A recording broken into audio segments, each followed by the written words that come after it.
Higit 1,000 na motorcycle riders ang lumahok sa inorganisa na 2026 BMW Owners Society of Safe Riders o Boss Ironman Motorcycle Endurance Challenge na isinagawa sa Mindanao at sinimulan sa General Santos City.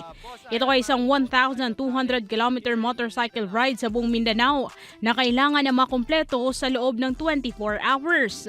Maraming personalidad ang kumasa sa challenge kabilang na ang mga sikat na motovloggers at iba pang mga politiko. Pero sa halip na payapa itong maidaos, kaliwat ka ng aksidente ang kinasangkutan ng mga kalahok. Patay ang isang rider matapos mabangga sa tricycle sa Kibawe, Bukidnon. May mga kuwang larawan at video rin ng ibang rider na sumalpok sa bus sa Picong, Lanao del Sur, habang may sumemplang pa sa kalsada sa Tapayan, Sultan Mastura sa Maguindanao del Norte. May mga nakitang lumabag din sa traffic regulations na inalmahan ng mga LGU sa Mindanao dahilan para batikusin ng mga opisyal.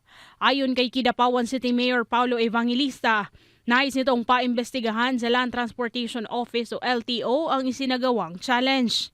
Next time, sa mga organizers ni ining event, do not consider Kidapawan. Hindi lang mo ma-comply sa balaod, ayaw na lang mag-agi diri. Sa Bukidnon Province naman, inatasan ni Governor Rogelio Roque ang Provincial Legal Office na pag-aralan ang paggawa ng ordinansa na ibawal na ang racing events sa Bukidnon. Hindi naman aniya nagkulang ang Jansan City LGU sa pagpapaalala sa organizers na gawing mapayapa at ligtas ang aktibidad. So, na-deliver man nila ang diri sa ato ang area. Dahil dito ay nag-issue na ng show cause order ang LTO sa organizer ng Boss Ironman Challenge. Kabilang sa kanilang nakitang paglabag ay overspeeding, paggamit ng unauthorized accessories at modifications, illegal blinkers, beating the red light at hindi pagsunod sa traffic signs at road markings. Nagresulta rin umano ito sa pagkamatay ng isang 7 taong gulang na bata. Sa inilabas naman na pahayag ng organizer, tatalima sila sa isinasagawang investigasyon ng LTO ukol dito. Sa darating na Biyernes, haharap ang organizer ng challenge sa LTO.